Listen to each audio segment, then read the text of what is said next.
বিলোনিয়া মহকুমার মতাই, নলুয়া, আমজাদনগর কিংবা গিরিধারী পল্লীর ৪ নম্বর পুল এলাকা দিয়ে প্রতিনিয়ত চিনি, বিভিন্ন নেশা সামগ্রী, কাপড় ও কসমেটিক্স ইত্যাদি বাংলাদেশে পাচার হচ্ছে বলে অভিযোগ।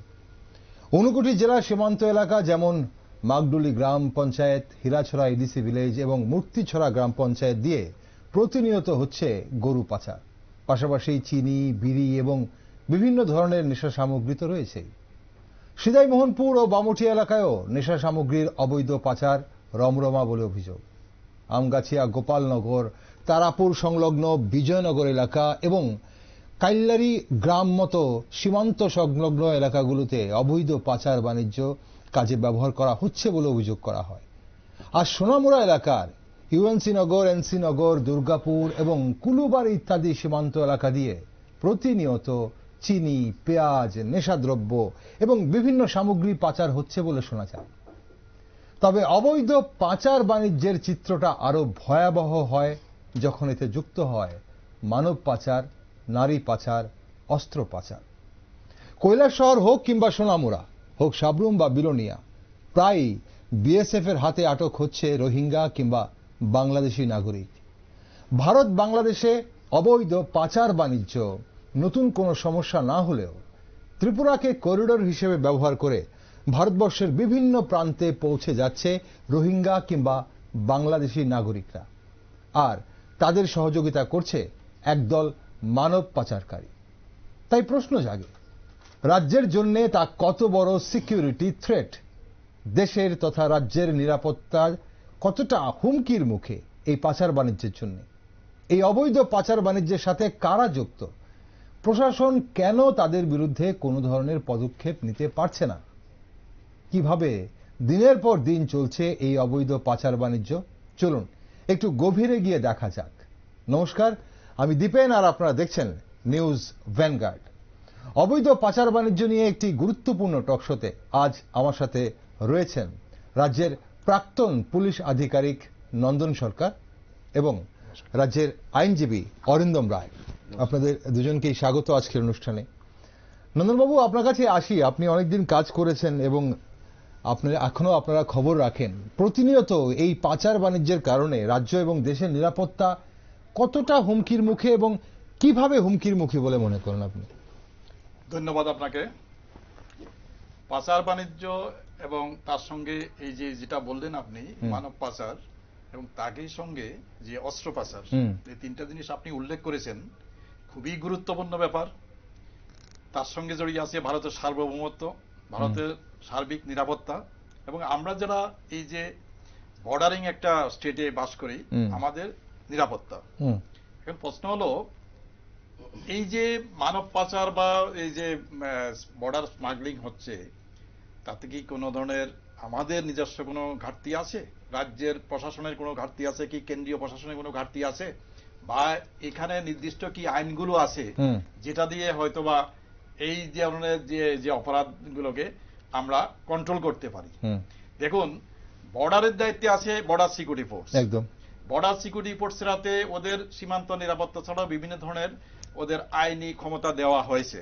1962-তে চিফ কমিশনারের শাসিত ত্রিপুরা যখন ছিল, তখন একটা অর্ডার বেরিয়েছিল যে বর্ডার এলাকাতে যতগুলো পুলিশ স্টেশন আছে, সবগুলো পুলিশ স্টেশনের যে অফিসাররা যারা আছেন, সাব ইন্সপেক্টর নেভাল, এরা x officio customs officer.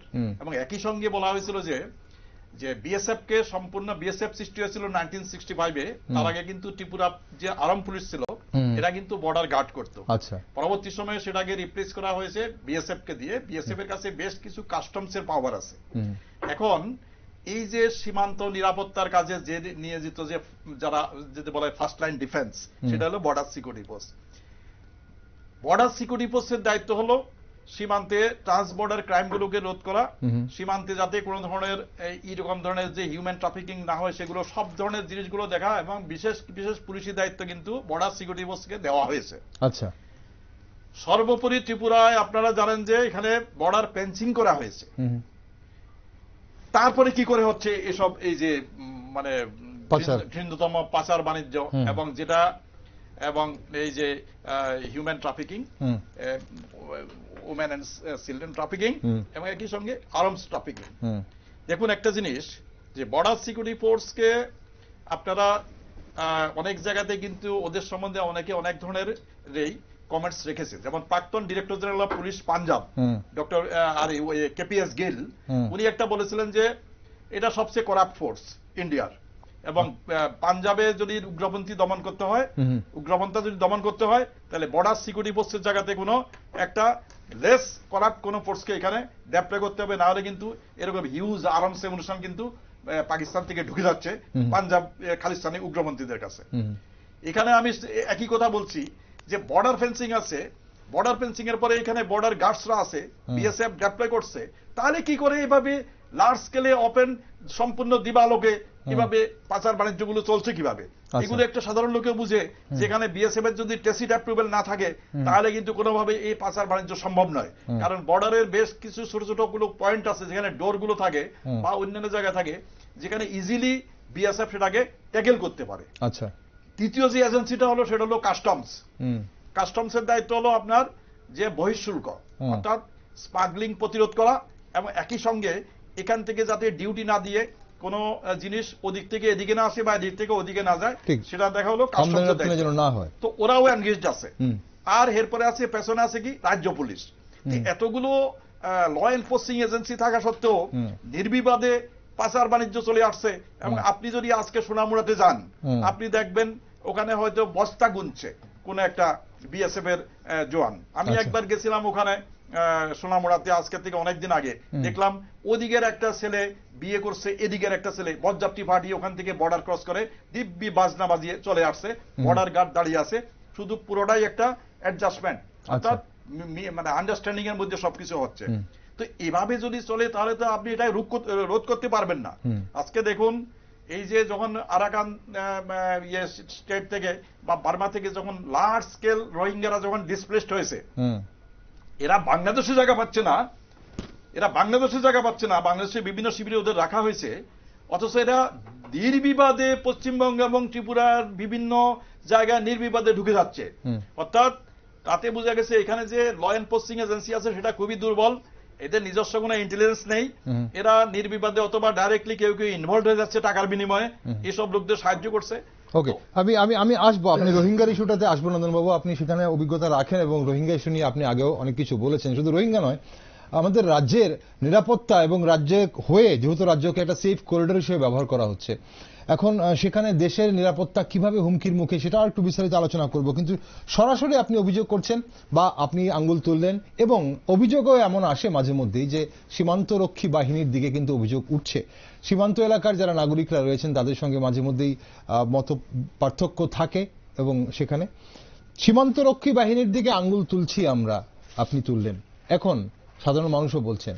Arindam বাবু, কি মনে হয় এই যে এভাবে যে পাচার বাণিজ্য চলছে সেটা আজকের নতুন কোনো কাহিনী নয়, বহুদিন ধরে চলছে, এটা কি আদৌ কি বন্ধ হওয়া সম্ভব? দেখুন, ভৌগোলিক অবস্থানের উপর দাঁড়িয়ে আমাদের এই রাজ্য ত্রিপুরা রাজ্য এবং তার সঙ্গে যেই আপনার আন্তর্জাতিক সীমানা আছে সেটার গুরুত্ব কিন্তু একটা জম্মু কাশ্মীর থেকে কম নয়। প্রথমত এখানে দেখুন, একটা মাদক পাচার এবং কি বলে আপনার মানব পাচার, যে দুটো বিষয় আমরা দেখছি, এতে কিন্তু একটা সুপরিচিত করিডোর হিসেবে ত্রিপুরাকে ব্যবহার করা হচ্ছে। এটা আমরা কিন্তু প্রায়শই দেখে আসছি, বিভিন্ন সংবাদ মাধ্যমে উঠে আসছে, এবং তার যেই রকম ঘটনা প্রবাহগুলো দেখছি, তাতে কিন্তু এটা একটা করিডোর হিসেবে ব্যবহার করা হচ্ছে। তো সেক্ষেত্রে শুধু মানব পাচার কিংবা আপনার মাদক পাচার এটার মধ্যে কিন্তু সীমিত নয়। কেন কি আমি বলছি, দেখুন, এটা শুধু মানে যেরকম একটা আন্তর্জাতিক সীমানা আমাদের অবশ্যই এটা আছে একটা, তার উপর কিছু আমাদের আইনও আছে, সেগুলো সবকিছু আছে, কিন্তু তারপর যেটা সবচেয়ে গুরুত্বপূর্ণ এবং ভয়াবহ রূপ নিচ্ছে সেটা হচ্ছে যে এই মাদক পাচারের সাথে যারা নেশাগ্রস্ত হচ্ছেন, একটা যুব সমাজ, একটা পরিবার, একটা ছাত্র সমাজ কিন্তু একটা ধ্বংসের মুখে। কারণ আমরা দেখতে পাচ্ছি বিভিন্ন সময় এখন যেসব নেশা সামগ্রী আসছে তাতে গন্ধহীন নেশা সামগ্রী ব্যবহার হচ্ছে, সিরিঞ্জ ব্যবহার হচ্ছে। তারপর আপনারা দেখবেন একটা রিপোর্টও এসছে, এর মধ্যে বিভিন্ন সংবাদপত্রে উঠে এসছে বিষয়গুলো, খবরের কাগজে, যে মানে আপনার মানে এই যে এইডসটা কিন্তু খুব দ্রুত রাজ্যে কিন্তু আপনার ছড়িয়ে পড়ছে। হ্যাঁ, এবং এটা এর ফলে কি হচ্ছে, শুধু মাদক পাচারটা, হ্যাঁ অবশ্যই তাতে আমরা দেখতে পাচ্ছি যে মাদক পাচার ফলে বিভিন্ন অসাধু ব্যবসায়ী এবং একটা চক্রান্তও চলছে। শুধু ঠিক আমরা ফলে কি হচ্ছে, মাদক পাচার বলুন বা মানব পাচারের ফলে কি হচ্ছে সেটার বিষয়ে আমরা যাব, কিন্তু আমরা ইনিশিয়ালি যে বিষয়টা আলোচনা করতে চাইছিলাম সেটা সবাই জানে। আজকে নেশার কবলে পড়ে, নেশার করাল গ্রাসে আমাদের যুব সমাজ বা দেশের যারা আগামী দিনের যারা মেরুদণ্ড হবে, সেই মেরুদণ্ড কিভাবে বেঁকে যাচ্ছে সেটা সবাই জানে। কিন্তু প্রশ্ন হচ্ছে যে আজকে যেভাবে যে কথাটা নন্দনবাবু বলছিলেন যে যেখানে একটা ঘাটতি রয়েছে সীমান্ত রক্ষী বাহিনীর থাকা সত্ত্বেও, কাঁটাতার থাকা সত্ত্বেও, ফেন্সিং থাকা সত্ত্বেও কিভাবে এই ধরনের পাচারগুলো দিনের পর দিন হচ্ছে, কারা দায়ী, মানে আমরা সেই জায়গাটা আসার চেষ্টা করছি। আপনারা আইনের সঙ্গে যুক্ত, এখন যারা ধরা পড়ছে তাদের সঙ্গে কি ধরনের আইন প্রয়োগ করা হয় বা কেন বন্ধ করা যাচ্ছে না, আইন কি বলছে? দেখুন, এই স্মাগলিং এর উপর, স্মাগলিং যেটা হচ্ছে পাচার বাণিজ্যে, সেটা আপনার কাস্টমস অ্যাক্ট কি বলে 1962-তে সেটাতে আছে, এবং সেখানে দেখা গেছে যে 7 বছর অবধি জেলের প্রভিশন আছে। তারপর একটা হচ্ছে আপনার কোপপোসা মানে হ্যাঁ, সেটা হচ্ছে conservation foreign exchange and preventing of smuggling activities act 1974। এটাও কিন্তু মানে নাশার মতো বিনা বিচারে আটক করা যায়, সেটাতেও কিন্তু আপনাকে। আর যেটা মানব পাচার হচ্ছে সেটা আমাদের আইপিসির বিভিন্ন ধারা আছে, যা ধরুন যদি মাইনর হয়ে থাকে, যে ধরুন মাইনর কাউকে ফর প্রস্টিটিউশন পারপাস ব্যবহার করা হচ্ছে, সেটাতে আপনার আমাদের যে অফেন্স মানে রিলেটিং টু হিউম্যান বডি, সেটা আইপিসিতে সেটাও বলা আছে, হ্যাঁ 373-তে। তার আপনার 10 বছর অবধি জেলের ব্যবস্থা আছে। হ্যাঁ, তারপর আপনার ধরুন 370-তে আছে আইপিসি,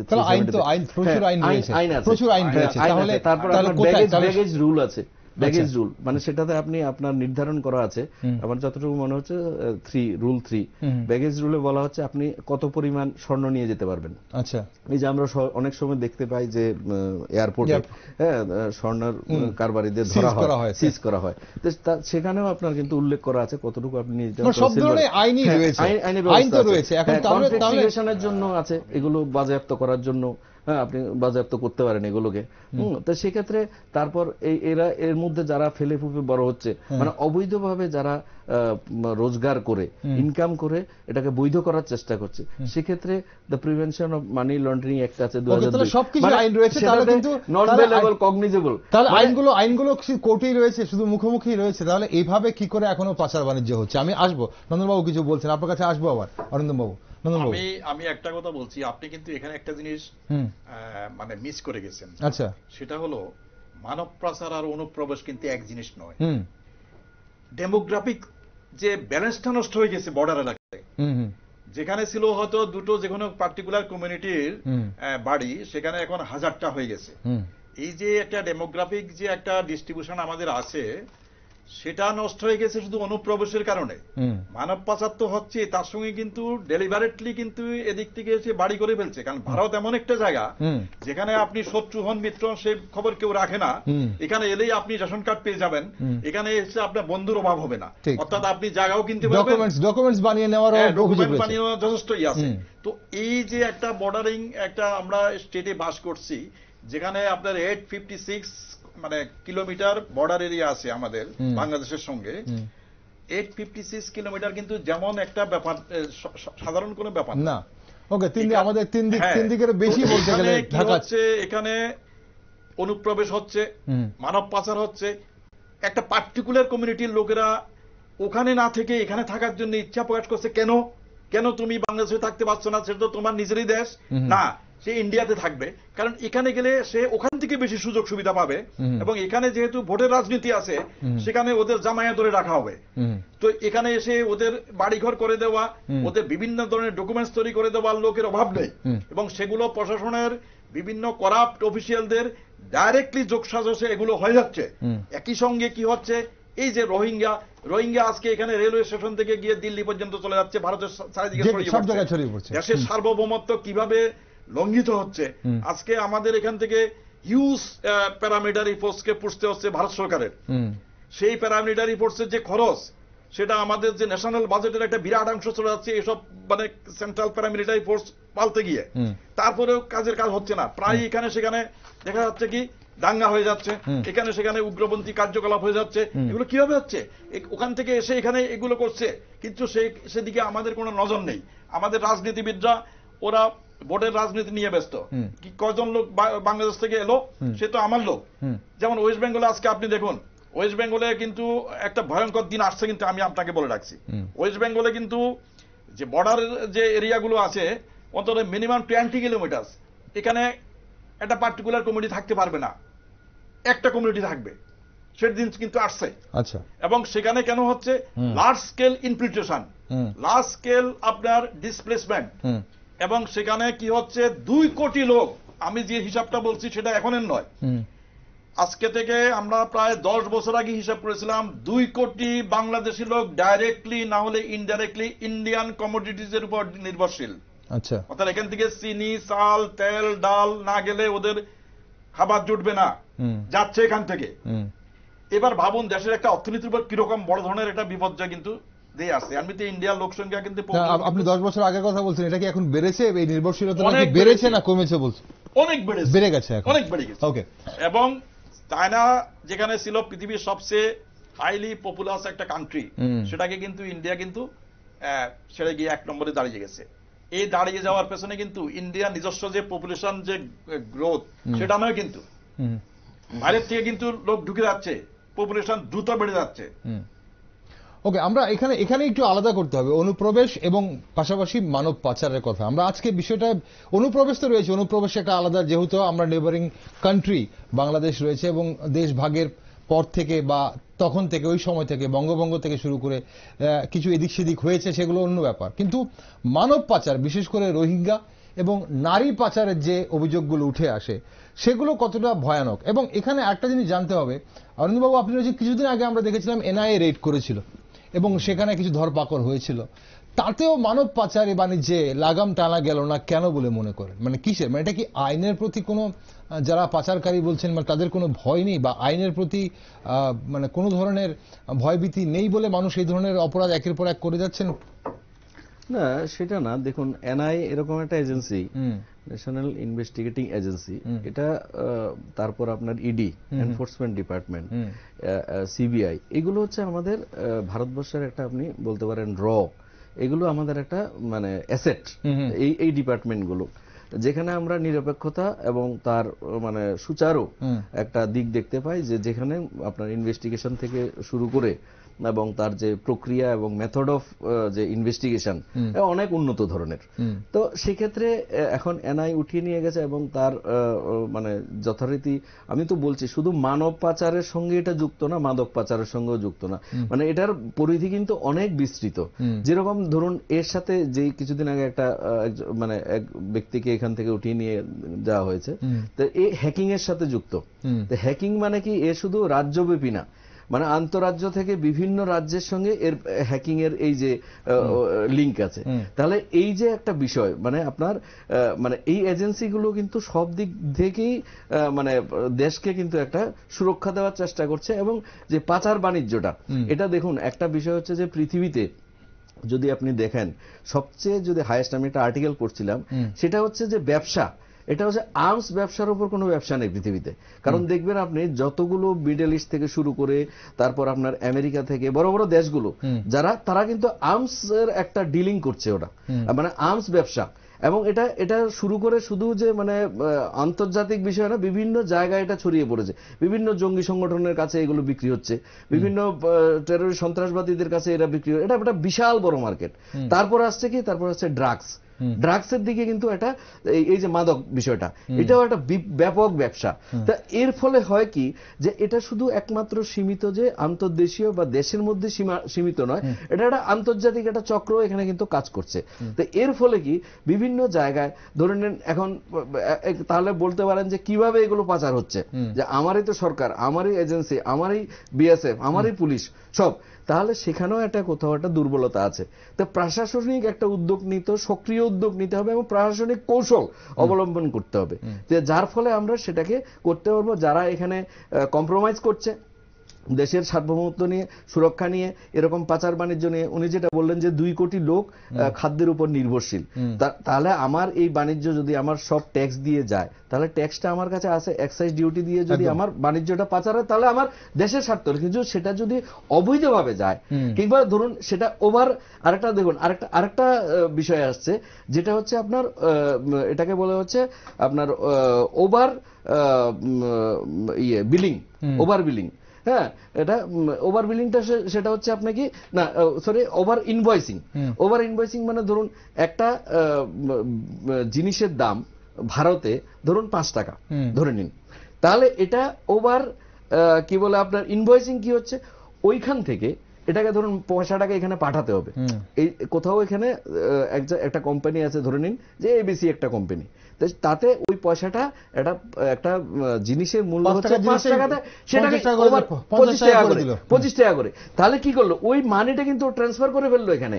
এবং এই যে পয়সাটা, এই পয়সাটা হয়তো কোনো সংগঠনের সন্ত্রাসবাদী কাজে লাগানো হচ্ছে, কিংবা কোথাও নেশার কারবারে দেশ বিরোধী কাজে লাগানো হচ্ছে। তো এই যে বিষয়গুলো, এটা কিন্তু রেগুলেটিং করা যায়। তাহলে প্রশ্ন সেখানে, এটা কি প্রশাসন কি জানে না, নাকি প্রশাসন ধৃতরাষ্ট্রের ভূমিকায় আছে? কোনটা সমস্যাটা, কোন জায়গায়? আমরা কিছুদিন আগে বিলোনিয়ার একটা ঘটনা, বিলোনিয়ায় বিএসএফ এর ফ্ল্যাগ মিটিং করা হয়, আপনারা হয়তো খবর রেখেছেন হয়তো। সেখানে স্থানীয় যারা বাসিন্দারা এবং লোকাল যারা মানুষরা আছেন, বিএসএফ, পুলিশ সবাই ছিল, এবং সেখানে সাংবাদিকরাও ছিলেন। এখন কথা হচ্ছে যে সরাসরি বিএসএফ এর দিকে আঙ্গুল উঠেছে, এবং তাদের যে যারা অনেকেই এইসব বাণিজ্যকে প্রশ্রয় দিচ্ছেন, প্রক্রান্তের প্রশ্রয় দিচ্ছেন বলে অভিযোগ করছে স্থানীয় বাসিন্দারা। এই ধরনের সূত্র মারফতে আমাদের কাছে খবর আসে। এখন প্রশ্ন হচ্ছে যে এই যে ত্রিপুরাকে রোহিঙ্গারা সেফ করিডোর হিসেবে কেন বেছে নেয়? কারণ উত্তর পূর্ব রাজ্যে অনেক রাজ্যের সাথে কিন্তু রোহিঙ্গারা প্রবেশ করতে পারে এবং করেও, কিন্তু সেই জায়গাতে ত্রিপুরাকে কেন সেফ করিডোর হিসেবে বেছে নেয়? এটার পিছনে কারণ কি? এটার পিছনে একটা সবচেয়ে বড় কারণ হলো একটা ফেসিয়াল আইডেন্টিটি। আপনি একটা রোহিঙ্গার সঙ্গে আমাদের যে একটা সিমিলারিটি আছে, আইডেন্টিক্যাল অ্যাপিয়ারেন্স আছে, আচ্ছা, সেটা একটা মঙ্গোলিয়ান একটা কমিউনিটির কিন্তু শর্ট করে গেলে কিন্তু সিঙ্গেলড আউট হয়ে যাবে, অর্থাৎ ধরা পড়ে যাবে। আপনি আজকে নাগাল্যান্ডে বা এই যে মণিপুরে বা মিজোরাম যেখানেই যান না কেন, ওখানে লার্জলি মঙ্গোলিয়ান লোক থাকে, ওদের একটা মানে লুকটা একটা অন্যরকম, সেখানে ধরা পড়ে। কিন্তু ত্রিপুরাতে গিয়ে সঙ্গে সঙ্গে এরা মিশে যেতে পারে, সেটা একটা। এবং এই কারণেই কিন্তু ত্রিপুরাকে কিন্তু একটা শক্তিশালী করিডোর হিসেবে ইউজ করা হচ্ছে। কারণ এখানে আপনি যদি শুধু নামটা পাল্টিয়ে ফেলেন, তাহলে আপনি একটা মুসলিম লোক কিন্তু ইজিলি এখানে যে কোনো জায়গায় থেকে যেতে পারে, ওকে কেউ ডাউট করবে না, শুধু নামটা চেঞ্জ করে ফেলবে। তো এইভাবে একটা র্যাকেট কিন্তু এখানে কাজ করছে, এবং এরা রোহিঙ্গাদের বিভিন্ন জায়গাতে পুট করছে। শুধু এখানে কিন্তু রোহিঙ্গারা সরাসরি কিন্তু সেটেলড হচ্ছে না, রোহিঙ্গারা কিন্তু সারা ভারতে ছড়িয়ে পড়ছে। এমনকি আপনি মধ্যপ্রদেশে গেলে, মানে মহারাষ্ট্রে গেলেও কিন্তু রোহিঙ্গা পাবেন। এই রোহিঙ্গা গুলোকে এখান থেকে আনা, ওদের সেফটি বিভিন্ন জায়গায় পৌঁছে দেওয়ার কাজ কিন্তু করছে একটা বিভিন্ন বড় ধরনের যে একটা র্যাকেট, সেই র্যাকেটটা করছে। নতুন যে ক্রিমিনাল ল হয়েছে, এই যে বিএনএস, বিএনএসএস এবং বিএসএ, সেখানে কিন্তু এই যে মানব পাচার আপনি যেটা বললেন, এবং সেখানে আরো সাইবার ক্রাইম বা বিভিন্ন ধরনের এই যে আপনার ক্রাইমগুলো আছে, এগুলোকে কিন্তু অর্গানাইজড ক্রাইম হিসেবে ট্রিট করা হয়েছে। আচ্ছা, এখন এগুলো কিন্তু অর্গানাইজড ক্রাইম, এবং অর্গানাইজড ক্রাইমের পানিশমেন্টও অনেক বেশি। তো গভর্নমেন্ট তো বিভিন্নভাবে আইন তৈরি করে চেষ্টা করছে এগুলোকে কন্ট্রোল করার, কিন্তু যারা ইমপ্লিমেন্টিং এজেন্সি, এই যে যারা আইনগুলোকে ইয়ে করবে, তাদের মধ্যে যদি আপনার করাপশন ঢুকে যায়, তাহলে আপনি কি করে সেটা করবেন? গ্রাউন্ডে তো এরা এটা ইমপ্লিমেন্ট করবে। এখন বর্ডার সিকিউরিটি ফোর্সের কথা আমি বারবার বলছি কেন, সবাই করাপ্ট আমি সেটা বলছি না, কিন্তু বর্ডার সিকিউরিটি ফোর্সের যদি মানে তীক্ষ্ণ দৃষ্টি থাকে, কি করে চিনির বস্তা এত 40 কেজি 100 কেজি ওজনের বস্তাগুলো কি করে পার হচ্ছে, যে ফেন্সিং। আসলে কি হয়, এখানে সবটাই ওপেন সিক্রেট, যে কিছু করাপ্ট অফিসার, সেটা পুলিশেরও হতে পারে, বিএসএফ হতে পারে, কাস্টমস হতে পারে। এরা কিন্তু কোনোভাবেই দেশের সুরক্ষা সার্বভৌম চিন্তা করে না। এরা ভাবে আমার নিজের, আমি যে কিছু টাকা পেলাম সেটাই বড় কথা। এটা যতক্ষণ আপনি বন্ধ না করতে পারবেন ততক্ষণ ধরে কিন্তু আপনি, তাহলে কি ডিপার্টমেন্ট জেনে আপনি যখন আমরা যখন এইভাবে এটা যদি ওপেন সিক্রেট হয় তাহলে ডিপার্টমেন্ট জেনে কি তাদের বিরুদ্ধে কোনো অ্যাকশন নিতে পারে না? যেহেতু দেশের নিরাপত্তা হুমকির মুখে। আমি বলছি একটা কথা, একটা শুধু উদাহরণ দিচ্ছি। অনুব্রত মণ্ডলকে অ্যারেস্ট করা হয়েছিল গরু পাচার কাণ্ডে। গরুগুলো কোথা থেকে আসতো? বীরভূম, পুরুলিয়া, বাঁকুড়া, এসব দূর দূর অন্তর যেখানে কোনো বাংলাদেশ বর্ডার নেই, সেই গরুগুলো অন্তত মিনিমাম 35টা থানা পেরিয়ে তারপরে বর্ডার পেরিয়ে তারপরে বাংলাদেশে যেত। প্রত্যেকটা থানা 2000 টাকা করে পেত পার গরু, প্রত্যেকটা কাস্টমস অফিসার 500 টাকা করে পেত পার গরু। এবং এইভাবে কিন্তু পাচারগুলো হতো। পাচারগুলোতে কিন্তু প্রত্যেকে জড়িত, এবং সাধারণ মানুষ জড়িত নয়। কিন্তু সাধারণ মানুষ কিন্তু চোখে দেখে রাখতো ওই গরুগুলো যাচ্ছে, এগুলো বাংলাদেশে যাবে, সবাই জানতো, কিন্তু কেউ কিছু বলতো না। আপনি দেখুন বীরভূম থেকে ইয়ে থেকে এই যে গরুগুলো যে যেত, সেই গরুগুলো দীর্ঘ পথ পাড়ি দিয়ে তারপরে বাংলাদেশে পাড়ি দিত। এটা কি এত সহজ কাজ? মাঝখানে এতগুলো থানা কি করতো? প্রত্যেকটা থানা টাকা পেত। শস্যের মধ্যে ভূত। আপনার যদি বাঁচতে হয়, আপনি বর্ডার সিকিউরিটি ফোর্স, কাস্টমস এবং পুলিশ, এদের আপনি যাতে এদের বিরুদ্ধে সিরিয়াস অ্যাকশন নেওয়া যায় এরকম ধরনের, বিএসএফ এর বেশ কিছু কমান্ড্যান্ট অ্যারেস্ট হয়েছে, আপনি জানেন বোধহয়। এনআইএ ইনভেস্টিগেশন শুরু করেছে। এনআইএ এই যে টুকটাক যে অ্যাকশনগুলো আছে, যেমন এই যে জলিল মিয়াকে অ্যারেস্ট করেছে বা ওকে অ্যারেস্ট করেছে, এটা কিন্তু ড্রপ ইন দ্য আইসবার্গ, কিচ্ছু নয়। এটার পরিধি, এটা শিকড়, এটা বহুদূর পর্যন্ত বিস্তৃত। ভারতের সার্বভৌমত্ব নিয়ে কিন্তু একটা বিরাট ধরনের একটা আশঙ্কা সৃষ্টি হয়েছে যে এভাবে যদি ডেমোগ্রাফিক যে ডিস্ট্রিবিউশন সেটা যদি নষ্ট হয়ে যায়, যদি পপুলেশনে একটা পার্টিকুলার রিলিজিয়ন যদি এখানে ঢুকে যায় এবং এদের যদি হাতে টাকা পয়সা এবং এই যে পাওয়ার থাকে, তাহলে কিন্তু আপনি কখনো শান্তিতে থাকতে পারবো না। এটার জন্য পুরোপুরি দায়ী হবে ল এনফোর্সিং এজেন্সির যারা লোক আছে তারা।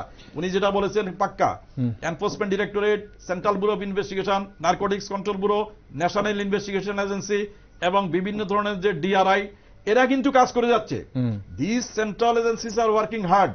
কিন্তু প্রশ্ন হচ্ছে লোকালি যখন এরা আসছে তখন দেখা যায় এদের আরেকটা সিস্টার এজেন্সি এদের বাধা দিচ্ছে।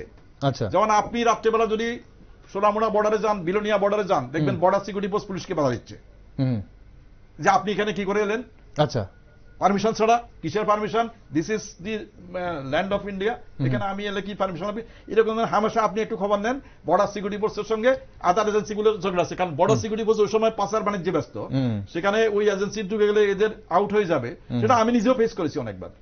তো এভাবে যদি হয়, বর্ডারকে যদি আপনি একটা ছেড়ে দেন এভাবে একটা এজেন্সির কাছে, সেখানে এজেন্সিগুলোকে কন্টিনিউ সেটাকে রিসাফেল করা দরকার। অর্থাৎ আসাম রাইফেলস যেমন মায়ানমার বর্ডারে আছে, আইটিবিপি আছে ওখানে, ওই যে তিব্বত বর্ডারে, ভুটান বর্ডারে আছে আপনার এসএসবি, এইগুলোকে চেঞ্জ করা দরকার, ইন্টারচেঞ্জ। কিন্তু ইন্টারচেঞ্জ যদি ঘন ঘন করা হয় সেই এলাকাটা, ঘন ঘন কথা বলছি না, ঘন ঘন বলছি না আমি, minimum for a period of 10 to 15 years. এটা তো সিন্স ইন্ডিপেন্ডেন্স এখানে পড়ে আছে এরা। এখন যেখানে একটা ধরুন একটা থানা থেকে একটা অফিসারকে বদলি করা হয় আপনার 3 ইয়ার্স, ম্যাক্সিমাম 3 ইয়ার্স একটা ওসিকে বদলি করা হয়। দেখা গেছে কি 3 ইয়ার্সের পরে যদি থাকে টোটাল এরিয়াটা ওর বাড়িঘর হয়ে যায়। এই আসছে, এই যাচ্ছে, এই যাচ্ছে, মানে corruption is bound to come. সেখানে ট্রান্সফার ইজ নেসেসারি। তো এদেরও আমি বলছি যে সেন্ট্রাল যে প্যারামিলিটারি ফোর্স গুলো আছে এদের ইন্টারচেঞ্জ করা উচিত। সেন্ট্রাল রিজার্ভ পুলিশ ফোর্স আছে সিআরপিএফ, এরা ইন্টারনাল সিকিউরিটির কাজে এসেছে, এদের দেখুন বর্ডারে একই কথা। বর্ডারের ডিউটিতে এমন কোন রকেট সায়েন্স নয় যেটা বোঝা যাবে না। Only you are to guard the border. আর ফেন্সিং হয়ে গেছে, ফেন্সিং হয়ে গেছে। এখন এটা যেহেতু আমাদের বর্ডার স্টেট, এখানে শুধু ত্রিপুরা, আমাদের এদিকে আমরা ত্রিপুরা, ওইদিকে পশ্চিমবঙ্গ বা উত্তর পূর্ব ভারতের কিছু রাজ্য আছে। এখন কথা হচ্ছে যে আমরা সাধারণ মানুষরা কিভাবে হুমকির মুখে আছি। অরিন্দমবাবু, আপনার কি মনে হয় এই যে পাচার বাণিজ্য বা আপনি শুরু যেটা করছিলেন মাদক বাণিজ্যের জন্য, এখন মাদক বাণিজ্য বলা হয়, বাংলাদেশ বলে আমাদের এখান থেকে যায়, আমরা বলি বাংলাদেশ থেকেও আসে। এখন প্রশ্ন হচ্ছে যে মাদকের জন্য কি হচ্ছে সেটা সবার চোখের সামনে রয়েছে। এখন মানব পাচার, রোহিঙ্গা আমাদের করিডোর, সেফ করিডোর করে, ত্রিপুরাকে সেফ করিডোর করে ভারতবর্ষের বিভিন্ন প্রান্তে পৌঁছে যাচ্ছে। এখন আমাদের রাজ্য নিরাপত্তা কিভাবে হুমকির মুখে, দেশের নিরাপত্তা কিভাবে হুমকির মুখে? দেখেন, এই যে বিভিন্ন ঘটনা আমরা যখন দেখি, মানে রিসেন্ট কালে, তো সেখানে দেখা যায় যে এই মাদক কিংবা আপনার বাণিজ্যে, মানব পাচার বাণিজ্যে কিন্তু মহিলারা উঠে আসছে। বিভিন্ন মহিলা কিন্তু মাদক পাচারের সাথে জড়িত হয়ে ধরা পড়েছে এবং ওরা জেলও খাটছে। ঠিক আছে, তো এই যে একটা ভয়াবহ জায়গা, মহিলারা যদি এর ভেতর এই অনুপ্রবেশ করে এই বাণিজ্যে, অবৈধ বাণিজ্যে, তাহলে কিন্তু এটা মানে সামাজিকভাবে আমরা কিন্তু খুব অসুরক্ষিত আমি বলবো।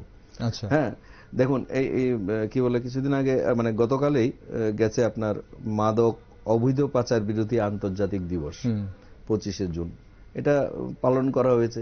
সেখানে আপনার বিভিন্ন প্রশাসনিক লোকরা ছিলেন, অফিসাররা ছিলেন, হ্যাঁ, তারপর রাজনৈতিক ব্যক্তিত্ব ছিলেন।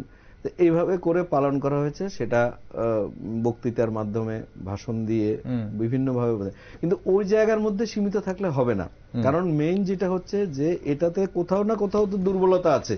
কারণ এতগুলো একটা সিকিউরিটি, যারা আমাদের সুরক্ষা দিচ্ছে, যারা আমাদের সীমা পাহারা দিচ্ছে, তাদের টপকে যাওয়া মানে সেখানে তো কোথাও দুর্বলতা আছে। তো এই যে দুর্বলতার জায়গাটা, এটাকে কিন্তু আমাদেরকে নির্মূল করতে হবে। সেখানে অনুষ্ঠান করে এবং সচেতন করে, মানুষকে সচেতন করে আলটিমেটলি কি এই সমস্যার সমাধান হবে না।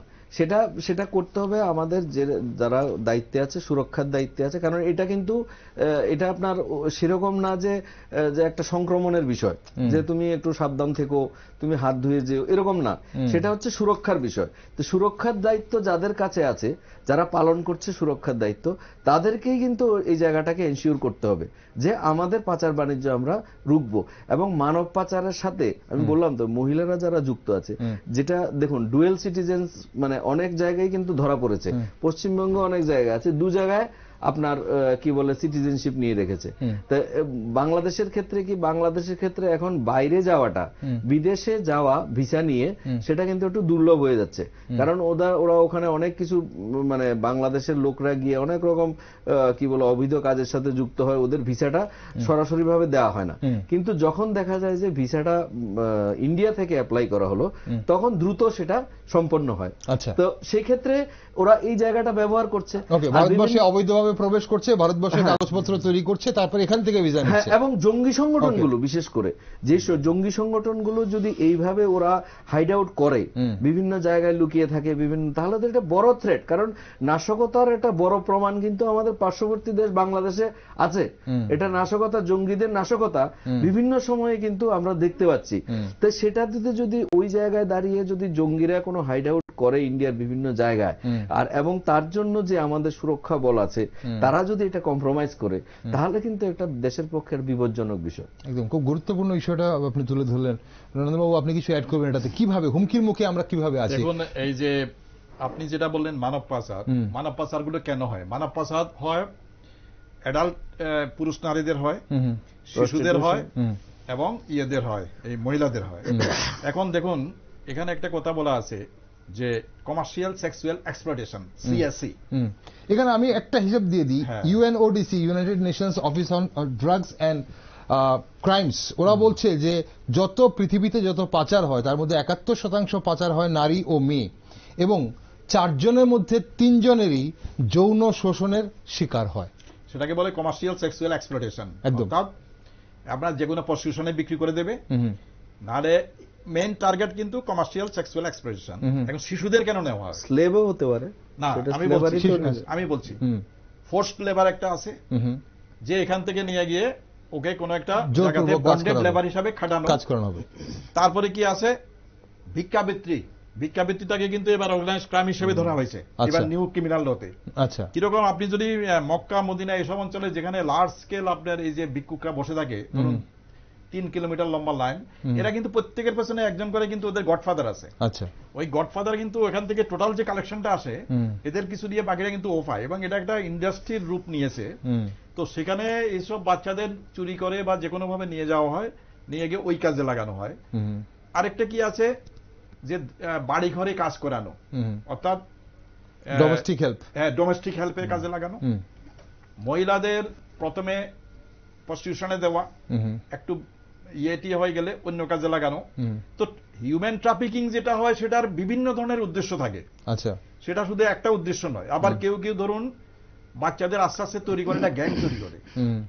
গ্যাংয়ে ওদের বিভিন্ন ধরনের অস্ত্র শিখায়, মার্ডার করতে শিখায়, চুরি করতে শিখায়, এগুলো বিভিন্ন ভাবে বিভিন্ন কাজে ব্যবহার হয়। তো এটা হিউম্যান ট্রাফিকিং এর বিভিন্ন, কিন্তু টোটাল যা দেখা গেছে যে নেপাল এবং বাংলাদেশ এরা হলো ওয়ার্ল্ডের টপে আছে হিউম্যান ট্রাফিকিং, মানে এখান থেকে সবচেয়ে বেশি লোক যাচ্ছে হিউম্যান ট্রাফিকিং হয়ে। আচ্ছা। আর ওয়েস্ট বেঙ্গলে উত্তর 24 পরগনা, দক্ষিণ 24 পরগনা। নেপাল এবং বাংলাদেশ থেকে কি ভায়া ইন্ডিয়া হয়ে যাচ্ছে নাকি ইন্ডিয়া কিন্তু একটা কমন প্লেস নেপালের জন্য।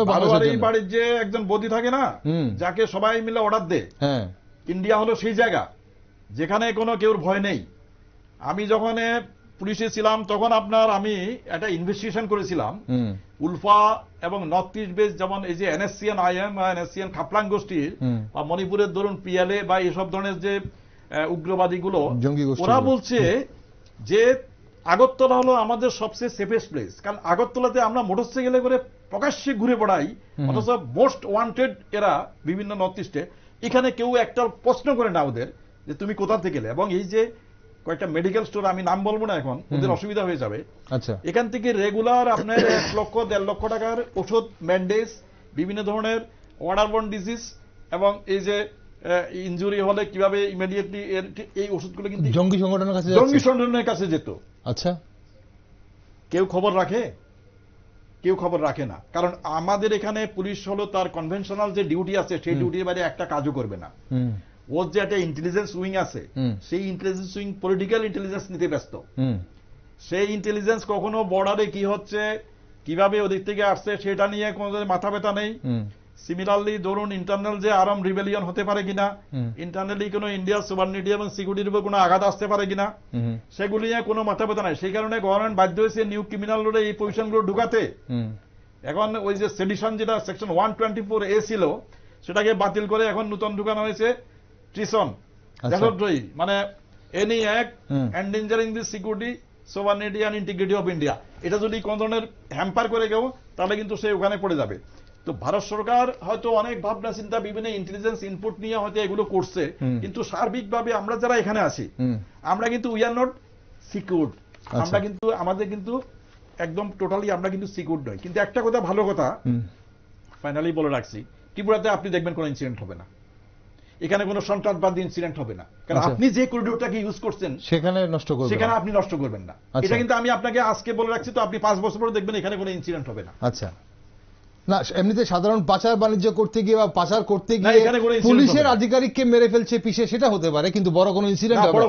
জঙ্গি ইনসিডেন্ট হবে না। ইনসিডেন্ট হলে অল ইন্ডিয়ার নজর এখানে আসবে। আচ্ছা, তখন তাদের সমস্যা হয়ে যাবে। ইনভেস্টিগেশন হবে, এটার আপলোডেড করা হবে, সেটা এরা চাইছে না।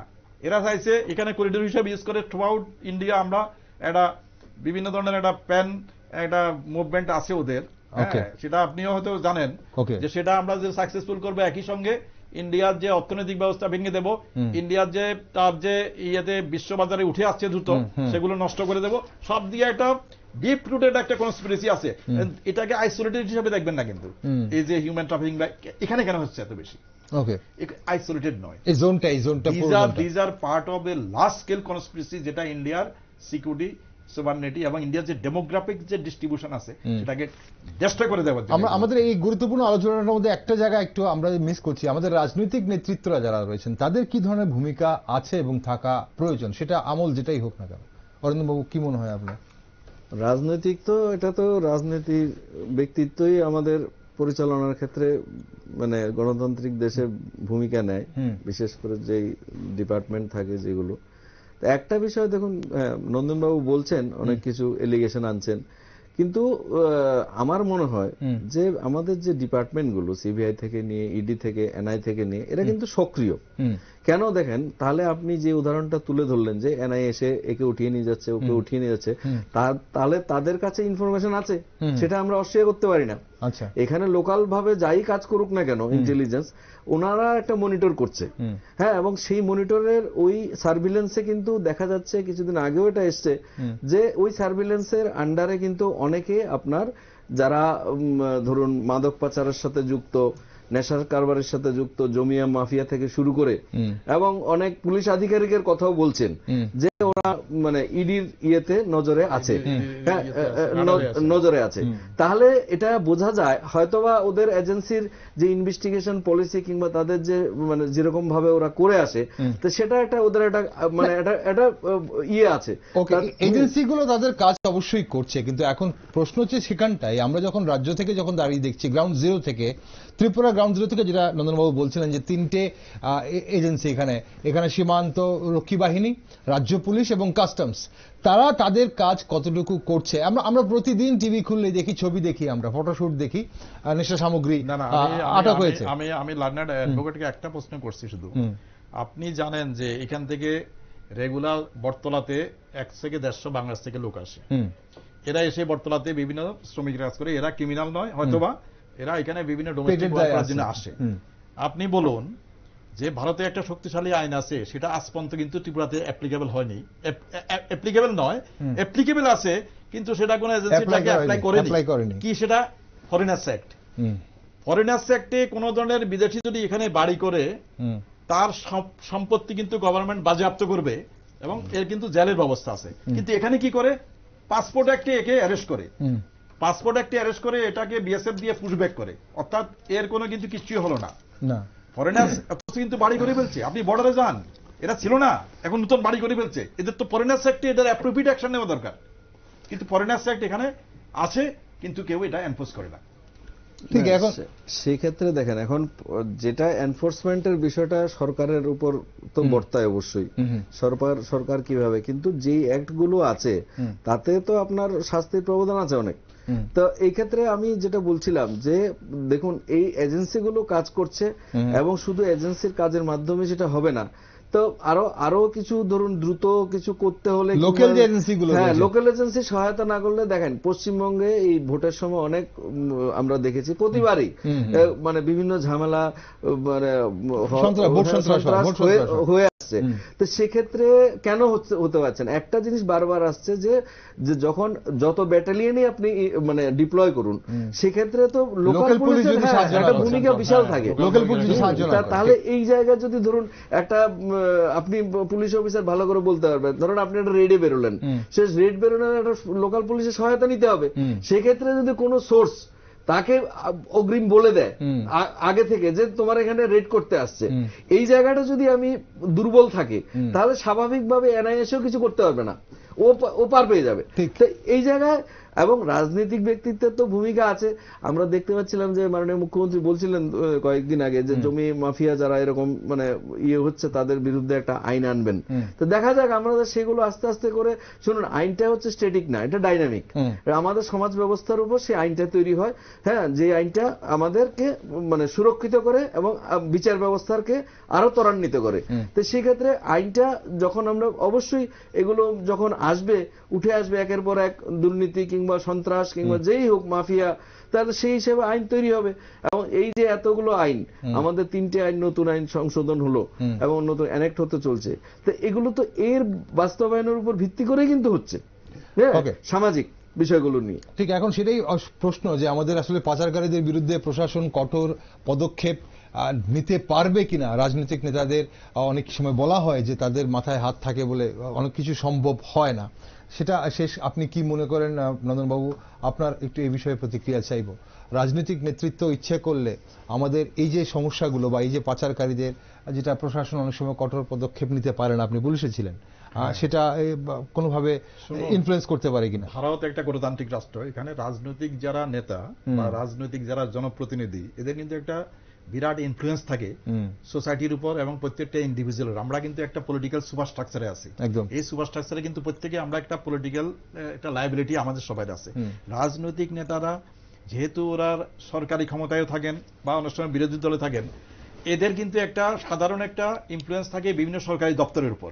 অর্থাৎ এই সরকারি দপ্তরে ওনারা বললে কিন্তু সরকারি দপ্তরের যে আধিকারিক, ওনারা কিন্তু দুবার চিন্তা করেন যে উনি এসে বলেছেন এটা আমি করতে হবে এখন, সেভাবে ওদের অনেকটাই ভূমিকা থাকে। কিন্তু এনারা যদি নিষ্ক্রিয় থাকেন বা এটা না দেখেও না দেখার ভান করেন, তাহলে কিন্তু সেটা এভাবেই চলতে থাকবে। অথচ কিন্তু রাজনৈতিক নেতারা কিন্তু বিভিন্ন জায়গাতে আমাদের যে ইলেক্টেড যারা মেম্বার আছে, এরা কিন্তু ইচ্ছা করলে কিন্তু অনেকটা বড় ভূমিকা নিতে পারেন। অর্থাৎ লোকাল পুলিশ স্টেশনকে বলতে পারেন, বর্ডার সিকিউরিটি ফোর্সকে বলতে পারেন, এমনকি কেন্দ্রীয় যারা এমপি আছে এরা কাস্টমসকে বলতে পারেন যে আপনার এখানে রেগুলার হচ্ছে, আমি সারপ্রাইজ রেডে যাব, সারপ্রাইজ আমি চেকিং এ যাব, যদি দেখি সারপ্রাইজ চেকিং এ যদি আমি দেখি এসবগুলো ধরা পড়ার কোনো ব্যাপার নাই, কারণ রেগুলার হচ্ছে এগুলো। তো তাহলে আমি আপনাদের তাহলে দেখবেন অনেকটাই এটা কিন্তু একটা ইমপ্যাক্ট কন্ট্রোলে চলে আসবে, কিন্তু এরা করছেন না। তো ঠিক, এখন অসংখ্য ধন্যবাদ আপনাদের দুজনকে। অনুষ্ঠানের সময় ফুরিয়ে গেছে, গুরুত্বপূর্ণ আলোচনা অবশ্যই আরো চলতে পারতো, আরো কিছু বিষয়ে আমরা আপনারা আলোকপাত করতে পারতেন। অরিন্দম বাবু আপনাকে ধন্যবাদ, নন্দন বাবু ধন্যবাদ সঙ্গে থাকার জন্য। আজ দর্শক বন্ধুরা, পাচার বাণিজ্য আমরা আজ আলোচনা করছিলাম। পাচার বাণিজ্য অনেকেই হয়তো আপনারা ভাববেন যেটা নিয়ে আলোচনা করার কি আছে, এটা তো যেটা যেমনটা আমাদের অতিথিরা বলছিলেন না যে ওপেন সিক্রেট, অনেকেই জানেন, কিন্তু সমস্যাটা কোথায়, কোথায় আসল গলতটা? অনেক সময় আমরা দেখি সামনে যারা আছে তারা কেন আটকাচ্ছে না, তারা কেন ধরছে না পুলিশকে, সীমান্তরক্ষী বাহিনীকে বা হয়তো কাস্টমসকে, আমরা অনেক সময় দোষারোপ করি, কিন্তু তার পেছনে কি আর অন্য কোনো সমস্যা আছে? তারা কেন সেটা করছে? তারা কেন এই ধরনের দুর্নীতির সঙ্গে যুক্ত হচ্ছে?